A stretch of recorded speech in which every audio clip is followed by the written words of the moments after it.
Nobody tells you that falling in love with your best friend feels like waiting for a car crash. You know it's coming. You just don't know how bad it will hurt. And trust me, when I opened that one stupid work email from her, I didn't realize it would ruin my sleep for months, or make me question everything I thought I knew about myself. Her name was Emily.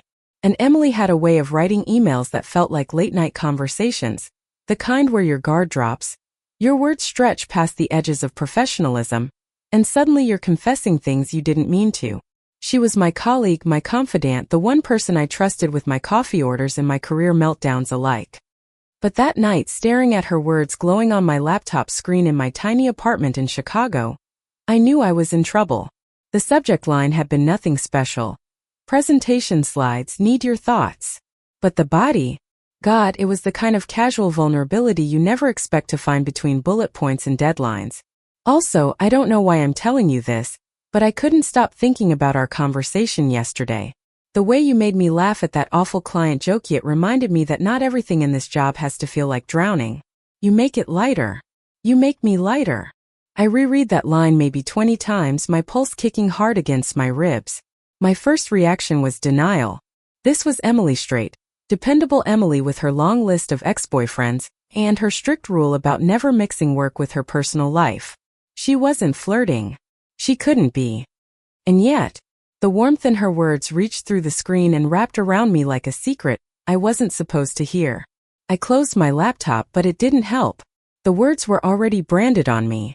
Emily and I had met 3 years earlier at a marketing firm that treated junior associates like disposable coffee cups: use, discard, repeat.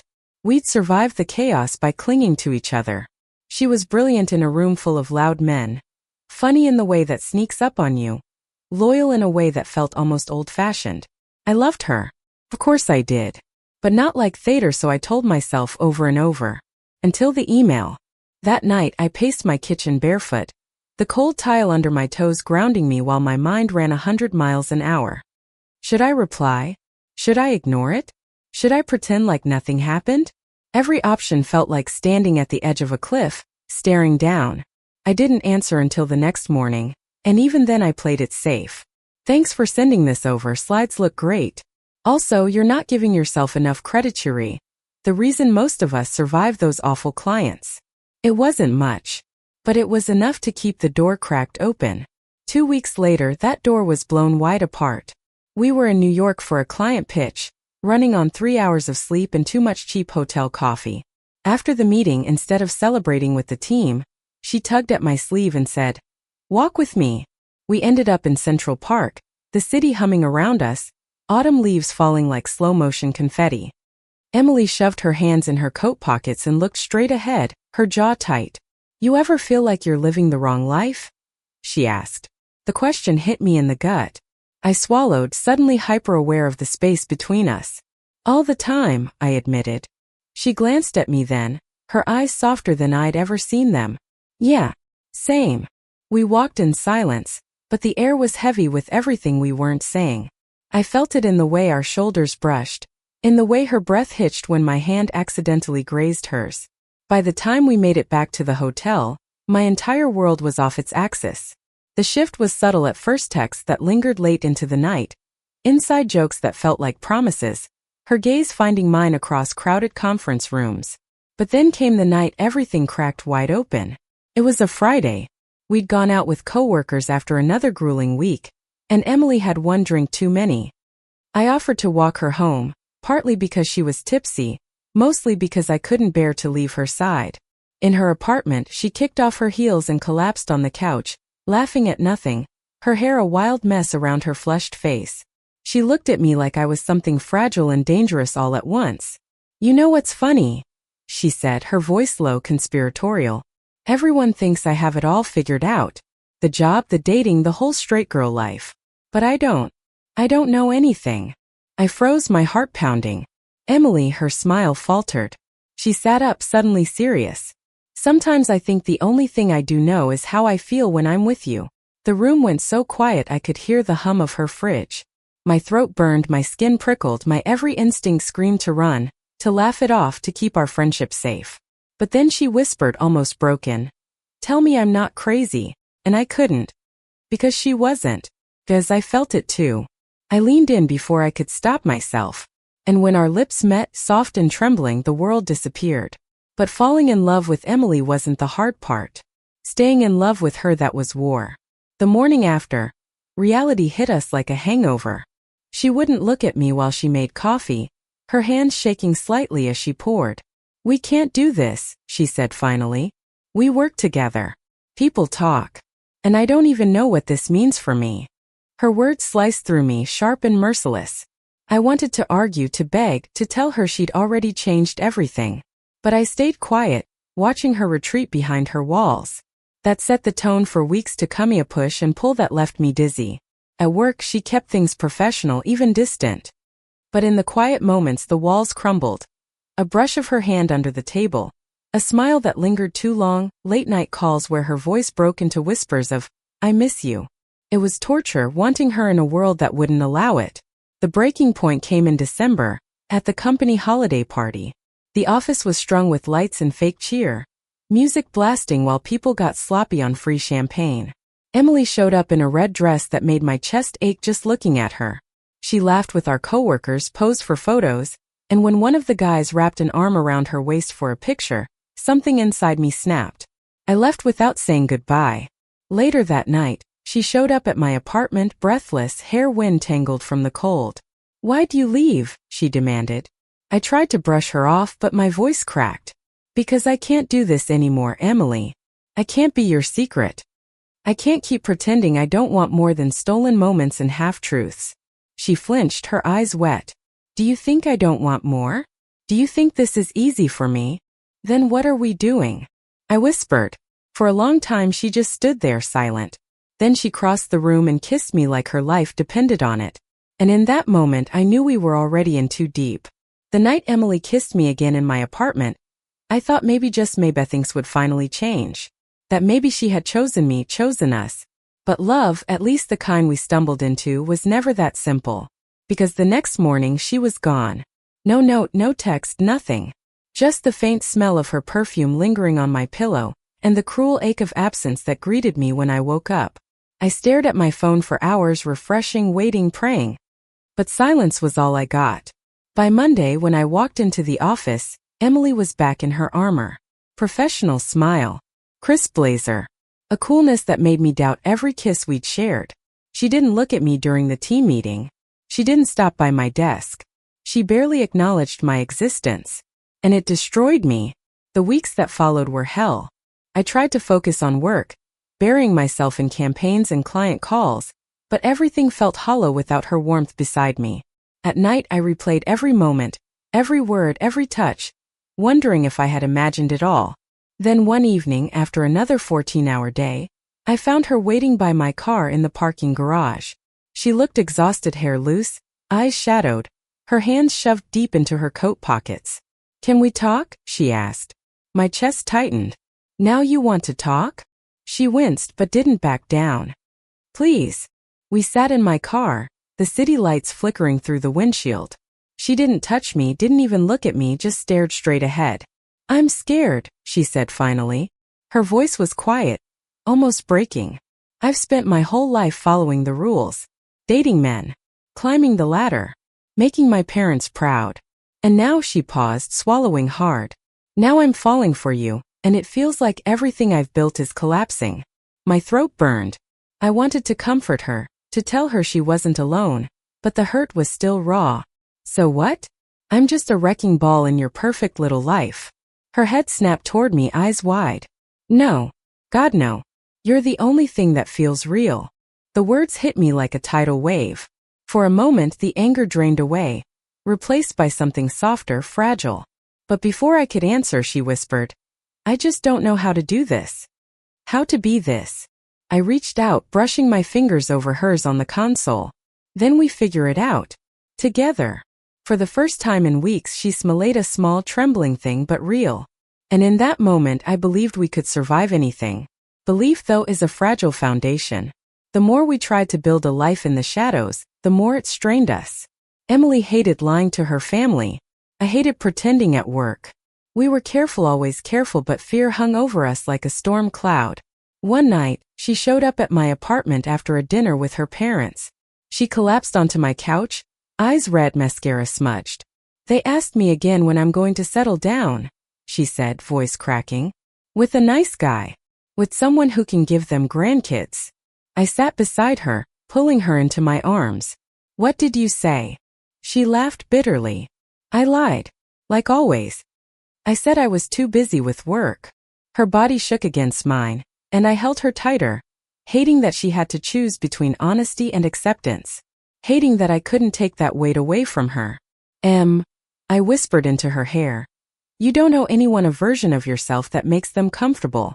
She pulled back, eyes searching mine. And what if they never accept this? Accept us? I hesitated because the truth was brutal. But I said it anyway. Then we make our own family. Our own world. Screw anyone who doesn't want to be part of it.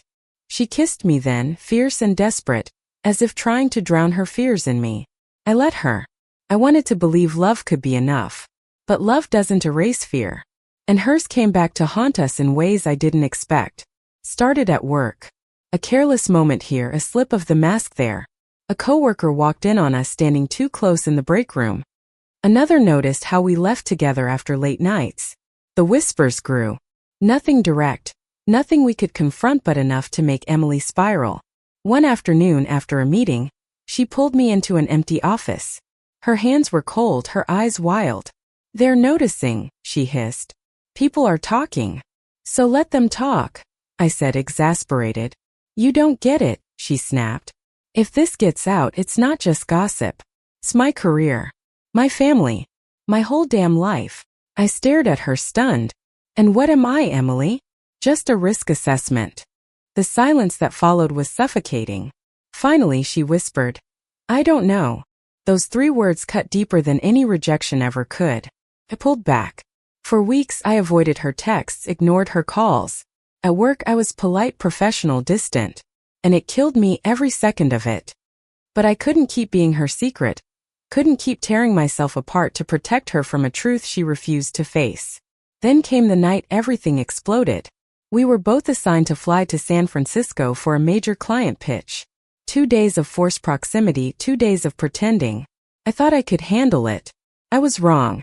On the second night, after a tense dinner with the client, Emily knocked on my hotel room door. Please, she whispered when I opened it. Her eyes were glassy, her voice desperate. I can't do this anymore. Not without you. I wanted to slam the door. I wanted to drag her inside. Instead, I just stood there, my heart in shreds.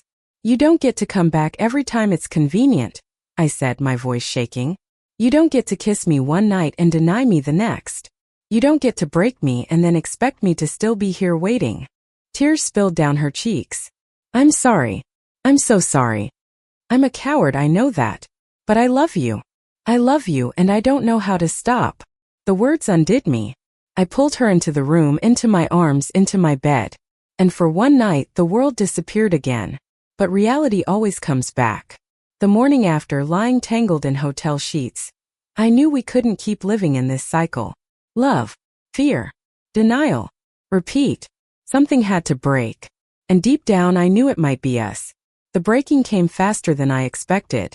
A month later, during a heated meeting, our boss snapped at Emily in front of everyone. Without thinking, I defended her too fiercely, too personally. The room went quiet, eyes darting between us. Afterward, our boss called me into his office. His tone was casual, but his eyes were sharp. I don't care what's going on between you and Emily, but keep it out of the office. My blood ran cold. He knew. Maybe not the details, but enough. When I told Emily, she went pale. This is exactly what I was afraid of, she whispered. They'll never see me the same way again. And what about me? I shot back. Do you see me? Or am I just the mistake you're too afraid to admit you want? Her silence was answer enough. That night, I packed a bag and left town for the weekend, driving aimlessly until I ended up at Lake Michigan. I sat by the water, the winter wind biting, tears freezing on my cheeks. I thought about the girl I'd met 3 years ago, the one who made me laugh in conference rooms, who stayed late to help me with projects, who wrote emails that made me feel less alone. I thought about the woman she was now, torn between love and fear, and the wreck she had turned me into. And I wondered if love was worth it when it only seemed to hurt. When I came back, Emily was waiting at my apartment. She looked like she hadn't slept in days. "I can't lose you," she said, voice raw. "Then choose me," I whispered. Her lips trembled. I don't know how. And for the first time I didn't rush to close the gap between us. I just stood there, letting the silence stretch, my heart breaking with the weight of all we couldn't say. Because love, no matter how fierce, isn't always enough to save us. Least not yet. Emily didn't leave my apartment that night. But she didn't come closer either. We sat on opposite ends of the couch, silence stretching between us like an ocean too wide to cross. Every time she opened her mouth to speak, she stopped, her eyes wet, her lips trembling. I wanted to scream. I wanted to shake her until she admitted what I already knew, that she loved me, that she wanted me, that she was just too scared to fight for it. But instead I just stared at the floor, my fingernails digging crescents into my palms. Finally she whispered, "I'm sorry, I don't know how to be braver." And that broke me more than if she had walked out. Because I didn't want her apology. I wanted her choice. The next weeks blurred together. We still saw each other at work, still exchanged polite smiles in meetings, but the closeness was gone. Even our stolen moments had evaporated, replaced by the suffocating knowledge that we were drifting apart. Until one afternoon when everything collapsed. I had been called into HR. My stomach sank the moment I saw the director's pinched smile. "We've received concerns," she said carefully, "about professionalism, boundaries, distractions in the workplace." I kept my face neutral, but inside I was on fire. Concerns. That was the sanitized word for gossip, for whispers in hallways, for people who saw too much and decided to turn it into ammunition. When she finished, I left her office shaking, rage and fear boiling in my chest. And then I saw Emily waiting by the elevators. Her eyes met mine, full of guilt. "You knew," I accused. Her lips parted, but no sound came. That silence was all the confirmation I needed. That night I didn't go home. I couldn't. Instead, I found myself at a dive bar across town, nursing a whiskey I didn't even like. My phone buzzed again and again with her name, but I ignored it, because I couldn't keep being the secret she was too ashamed to claim. By the time I stumbled back into my apartment near midnight, I was raw, exhausted, and ready to end it once and for all. And there she was sitting on my couch, waiting, her coat still on, her hands twisting in her lap. "Don't you have a key?" I muttered bitterly. She flinched but didn't answer. Instead she stood, eyes burning. I went to HR. That jolted me sober. "What?" "I told them it was my fault," she said, voice shaking. "That I crossed a line. That if anyone's reputation should be questioned, it's mine." I blinked, stunned. "Why would you?" "Because I can't let them hurt you," she cut in, tears sliding down her cheeks. "Not when it was me who dragged you into this. Me who was too scared, too weak." Her words sliced through me, raw and desperate. For the first time she wasn't hiding. She was bleeding. My voice cracked. She took a step closer, her hands trembling. "I'm so tired of being afraid. Afraid of my parents. Afraid of the company. Afraid of what people will say. But the thing I'm most afraid of is losing you. And I already feel like I am." I wanted to be angry. I wanted to remind her of all the times she had pulled away. All the nights she left me drowning in doubt. But looking at her tear-streaked face, at the way she stood there trembling and still choosing me, couldn't. Because despite everything, I loved her. I crossed the room and pulled her into my arms. She clung to me like I was oxygen. "I don't care what anyone thinks," I whispered into her hair. "I just want you." And for the first time she didn't pull away. But love isn't fixed in a single night. The weeks that followed were messy, raw, uncertain but different. Emily stopped hiding.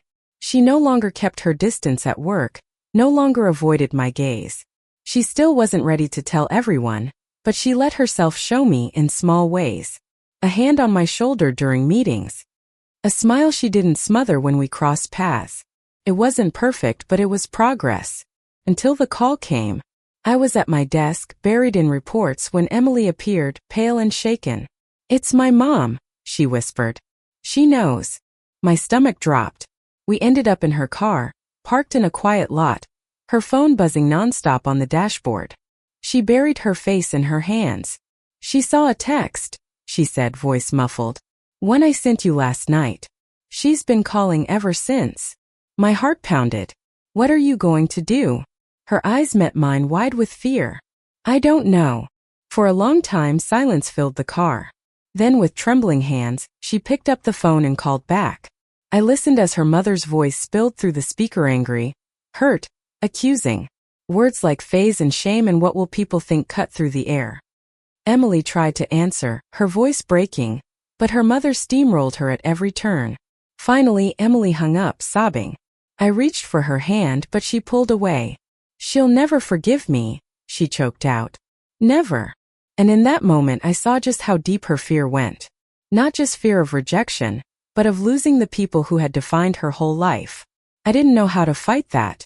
That night, lying awake in my apartment, I realized something that hollowed me out.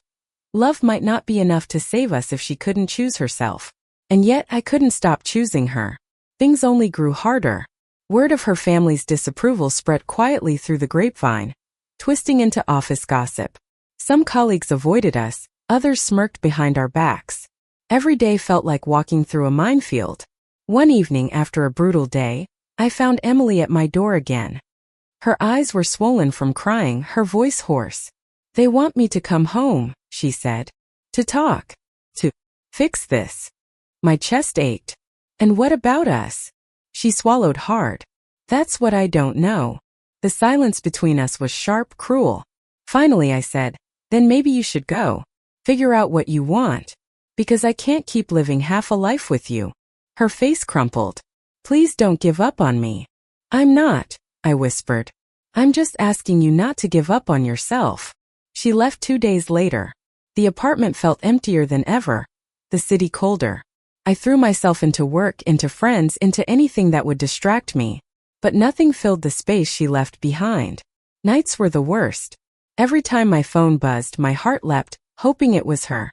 Sometimes it was short texts, small updates, fragments of conversations. But never enough. Until one night weeks later when my phone lit up with her name. I told them. Her voice trembled through the line. Everything. About you. About us. My breath caught. And they're angry. They don't understand. But her voice broke into a sob. But I don't care anymore. Because I can't keep hiding who I am. Not when I know who I want. Tears blurred my vision. Emily.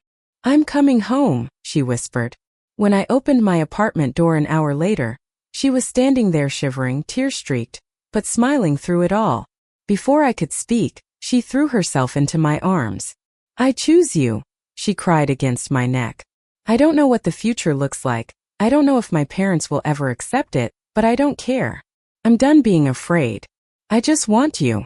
I held her tighter than I ever had, my own tears soaking into her hair. Then that's enough, I whispered. For both of us. And for the first time it felt true. The next morning she woke up beside me, her face soft in the sunlight, her hair tangled across my pillow. She smiled an unguarded, unbroken smile and whispered, I've never felt this free. And I knew whatever storms still waited for us, we'd weather them together. Because love, once finally chosen, is the bravest thing in the world. The morning after Emily chose me, the world looked different. Not because anything outside had changed. The streets of Chicago still buzzed with traffic. The sky still hung heavy with winter gray, but because something inside her finally had. She was no longer hiding. We walked to work together that day, side by side, not caring who saw. And though my stomach twisted with nerves as we stepped into the lobby, Emily squeezed my hand once, firmly, before letting go. That was all I needed. The weeks that followed weren't easy. Her parents called often, voices sharp with disappointment. At work, whispers still floated through the halls, some curious, some cruel. But Emily didn't flinch anymore. She didn't shrink from the stares. Instead, she stood taller. At meetings, when her voice carried across the room, I saw people notice not her fear, but her strength. And when colleagues cornered her with veiled remarks, she deflected with humor or steel, never letting them rattle her. She wasn't just surviving anymore. She was becoming herself. And God, I loved her for it. One night, a few months later, we sat on my balcony overlooking the city, wine glasses in hand, the spring air cool against our skin. She leaned against me, her head on my shoulder, her laughter soft and easy. You know what's funny? She murmured. What? All this time I thought love would make me weaker, that it would strip me of control, ruin everything I worked for. But it's the opposite. She lifted her head, eyes gleaming. You make me braver. The words stole my breath. I cupped her face, kissed her forehead and whispered, You've always been brave. You just didn't believe it yet. She kissed me then, slow, certain, full of promise. And for the first time it didn't feel like a stolen moment. It felt like a beginning. Summer came and with it change. The company restructured, giving Emily the chance to step into a leadership role. She hesitated at first, afraid of how visible it would make her, but I reminded her of the truth. She had nothing left to hide. She took the job, and she thrived. Watching her in that new role was like watching someone learn to fly. She was sharp, commanding, respected. And though some colleagues still whispered, most grew quiet, forced to acknowledge her brilliance. It was a victory not just for her career but for us. Because for the first time we weren't defined by fear. Her family was slower to come around. The calls continued, sometimes angry, sometimes silent. But Emily didn't bend anymore. She visited them on her terms, stood her ground when the conversations turned harsh. One night, after another difficult phone call, she collapsed into my arms, trembling. I don't know if they'll ever see me the way I want them to, she whispered. I held her tighter. Then let them see you the way you are. The way I see you. She pulled back, eyes shimmering. And how do you see me? I smiled, brushing a strand of hair from her face. As the bravest, most beautiful woman I've ever loved. She kissed me then, fierce and desperate, and I knew she believed me. By fall we were living together. It wasn't planned, not really. She just kept leaving things, first a toothbrush, then clothes, then her favorite coffee mug. One weekend, she showed up with a box of books and a grin that made my heart stutter. I guess I live here now, she said casually. I laughed, pulling her inside. Guess you do. It wasn't always smooth. We argued about dishes, about space, about her habit of leaving post-its everywhere. But the fights were small, the kind that faded as quickly as they came. And every night, no matter what, we ended up tangled together in bed, her heartbeat steady against mine. Home wasn't walls or furniture. Home was her. Then came the anniversary of the email. I hadn't even remembered the date until I found her at the kitchen table. Laptop open, smiling mischievously. What's that look for? I asked. She turned the screen toward me. An email draft filled the page, the subject line bold. Presentation slides. Need your thoughts. I laughed, shaking my head. You're ridiculous. But then I read the body. Also, I don't know why I'm telling you this, but I couldn't stop thinking about us. About how far we've come. You make my life lighter. You make me lighter. Tears stung my eyes. I looked at her, my chest so full I could hardly breathe. You're unbelievable. She grinned, leaning over the table to kiss me. And you're mine. Life didn't suddenly become perfect.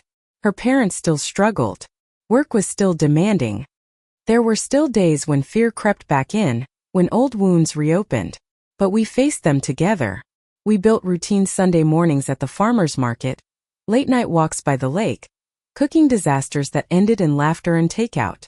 We filled our lives with moments that stitched us closer and closer, until the old scars no longer defined us. Until what began as a risk became the safest thing I'd ever known. One night, nearly a year after that first email, we found ourselves back in New York for another pitch. Same city, same streets, same hotel. But everything was different. After the meeting, we walked through Central Park again, autumn leaves falling around us. Emily slipped her hand into mine without hesitation, smiling as if the whole world had been waiting for this moment. Do you remember the last time we were here? She asked. How could I forget? I said softly. She stopped, pulling me closer, her eyes shining. Back then I was terrified. I didn't know if I could ever do this. But now. She took a shaky breath. Now I just know I don't want to do anything without you. My heart swelled, breaking and healing all at once. She kissed me then in the middle of the park under the falling leaves, in full view of anyone who cared to look. And I didn't care who saw. Neither did she. Because it wasn't a secret anymore. It was love. When people ask me how it started, I laugh.